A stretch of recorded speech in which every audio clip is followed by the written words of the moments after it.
ایک یہودی بچہ آپ کو آ کے ملا کرتا تھا، چند دن ہوئے آیا نہیں، آپ نے کہا وہ ایک یہودی بچہ آتا تھا، کدھر؟ کہا جی بیمار ہے۔ اچھا چلو اس کا حال پوچھیں۔ کتنی دور تھا؟ 7 میل۔ 7 میل پیدل گیا اس کے لیے۔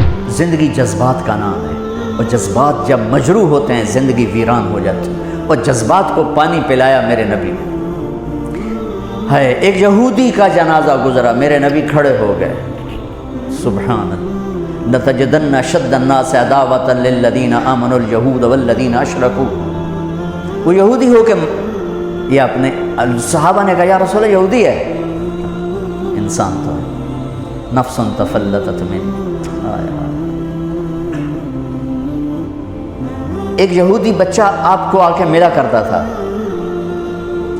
چند دن ہوئے آیا نہیں، آپ نے کہا وہ ایک یہودی بچہ آتا تھا، کدھر؟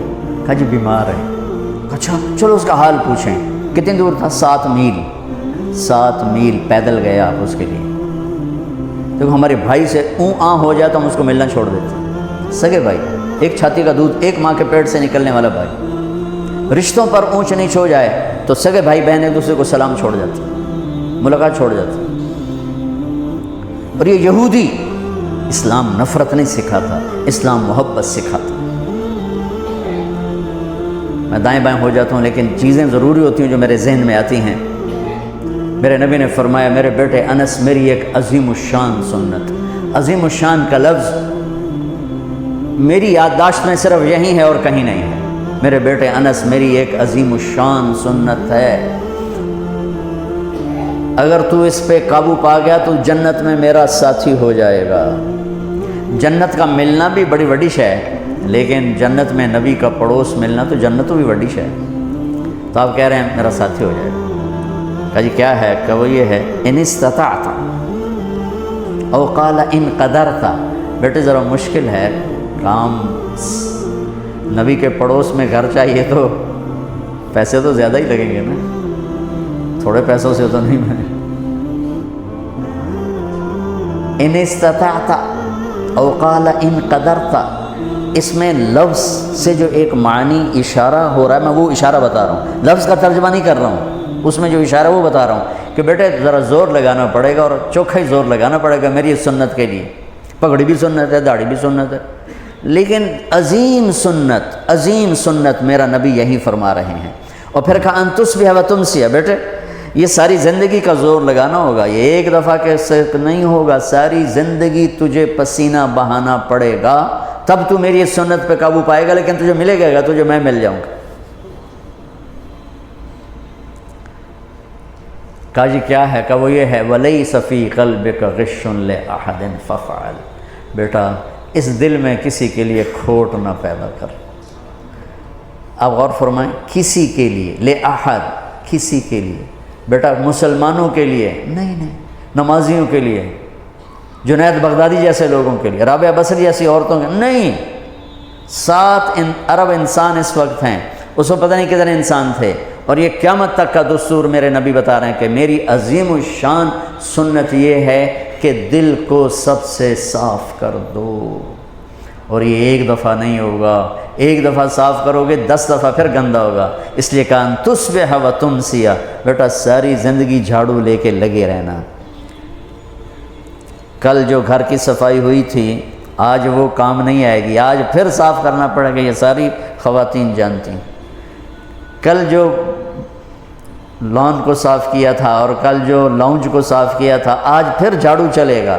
ایسے ہی دل کے آنگن میں لوگوں کے منفی رویوں سے ہر وقت کھوٹ آئے گا، غصہ بھی آئے گا، بغض بھی آئے گا۔ میرا نبی کہا جھاڑو دے دے، جھاڑو دے دے، صاف کر دے، صاف کر دے، صاف کر دے، میرے ساتھ ڈائریکٹ ہو جا، میرے ساتھ ڈیل کر کہ تو اس کو پی کے صاف کر، میں تجھے مل جاؤں گا۔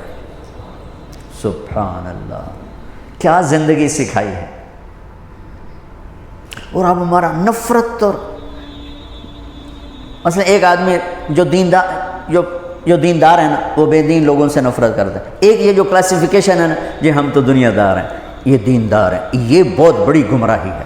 ہر مسلمان دنیا دار ہے اور دیندار ہے۔ جس نے کہا لا الہ الا اللہ محمد رسول اللہ وہ دیندار ہے، جس کے پاس کھانے کو روٹی ہے وہ دنیا دار ہے۔ لیکن شیطان نے کیا چکر چلا ہے؟ دیندار، ان کے اندر تکبر ڈال دیا، پردے والی عورت بے پرد کو ایسے دیکھتی ہے جیسے پتہ نہیں آگے کوئی کافر آ گئی، تو پگڑی والا داڑھی والا بغیر داڑھی والے کو ایسے دیکھتا ہے جیسے یہ مسلمان ہی کوئی نہیں ہے۔ لا شعور کی بات کر رہا ہوں، لا شعور میں دیندار ایک تکبر پیدا ہو گیا، اور ہم دنیا دار ہیں جی، ہم دنیا دار ہیں، رشوت حلال، بدکاری حلال، جھوٹ حلال، ہر شے حلال، جی ہم تو دنیا دار ہیں۔ ارے تجھے کس نے کہا تو دنیا دار؟ تو دیندار پہلے ہے۔ دنیا کون ہے جو دیندار نہیں، جس نے لا الہ الا اللہ محمد رسول اللہ پڑھا ہے؟ اور کون ہے جو دنیا دار نہیں، جو ایک وقت کی روٹی کھاتا ہے، ایک چھت کے نیچے رہتا ہے؟ دنیا دار تو ہے۔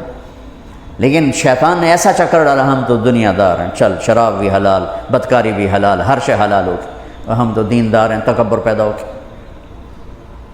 اور میرے نبی نے تکبر کی جڑوں کو کاٹ دیا۔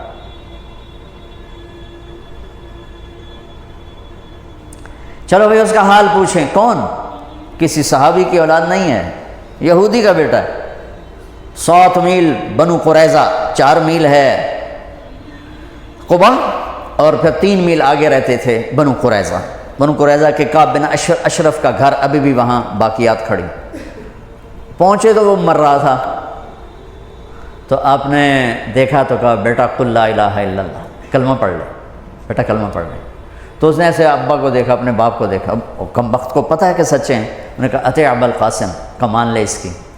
تو انہوں نے کہا لا الہ الا اللہ محمد رسول اللہ، اس کی جان نکل گئی، وہیں جان نکل گئی۔ تو میرے نبی ایسے کھڑے تھے نا، یوں ہو گئے، پنجوں پہ ہو گئے، یوں سے یوں ہو گئے، ایسے پنجوں، خوشی سے بچے نہیں پنجوں پہ ناچنے لگتے، تو میرے نبی خوشی سے پنجوں پر ہو گئے اور کہنے لگے الحمدللہ الذی انقذہ بی من النار، اللہ تیرا شکر ہے تو نے اسے میرے اس وسیلے سے جہنم سے نجات دیتے۔ میرے نبی ایک خوبصورت لائف لے کر آئے، تبلیغ اس کو سیکھنے کی محنت ہو رہی ہے کہ مجھے زندگی کا حسن 7 بر اعظم پھر لو، آفا کہا گردیدہ ام، مہر بتا ورزیدہ ام، بسیار خوباں دیدہ ام، لیکن تو چیزیں دیگری، ساری دنیا گھومو اللہ کی قسم۔ اس سوال کا جواب